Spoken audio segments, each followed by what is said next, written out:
દેશના 80માં સ્વાતંત્ર્ય પર્વની ઉજવણીના ભાગરૂપે સ્વાતંત્ર્ય પર્વની પૂર્વ સંધ્યાએ એકતાનગર ખાતે કસુંબીનો રંગ કાર્યક્રમનું ભવ્ય આયોજન કરવામાં આવ્યું હતું। દેશભક્તિ, સંગીત અને સાંસ્કૃતિક વારસાના સંગમ સમા આ કાર્યક્રમમાં જાણીતા ગુજરાતી કલાકારો અભયસિંહ રાઠોડ અને રાધાબેન વ્યાસે સ્વતંત્રતા સંગ્રામની ગાથાઓને સંગીતમય સુરાવલી સાથે રજૂ કરી ઉપસ્થિત શ્રોતાઓને મંત્રમુગ્ધ કરી દીધા હતા। કાર્યક્રમ દરમિયાન દેશની આઝાદી માટે શહીદ થયેલા વીર સપૂતો, સ્વાતંત્ર્ય સેનાનીઓના સંઘર્ષ અને રાષ્ટ્રપ્રેમની ભાવનાને સંગીત તથા કળાના માધ્યમથી રજૂ કરવામાં આવી હતી। કલાકારોની ભાવસભર રજૂઆતો અને દેશભક્તિના ગીતોની સુરાવલીથી સમગ્ર વાતાવરણ દેશપ્રેમની લાગણીથી ગુંજી ઉઠ્યું હતું। ઉપસ્થિત શ્રોતાઓ પણ સંગીતના તાલે ઝૂમી ઉઠ્યા હતા।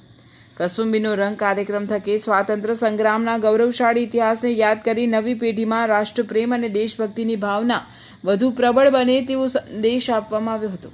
એકતાનગરની આ સંગીતમય સંધ્યાએ નર્મદા જિલ્લાને સ્વતંત્રતાના રંગમાં રસ તરબોળ કરી દીધો હતો। સ્વાતંત્ર્ય પર્વની પૂર્વ સંધ્યાએ યોજાયેલા સાંસ્કૃતિક કાર્યક્રમથી એકતાનગરમાં દેશભક્તિ અને રાષ્ટ્ર ગૌરવનો માહોલ સર્જાયો હતો।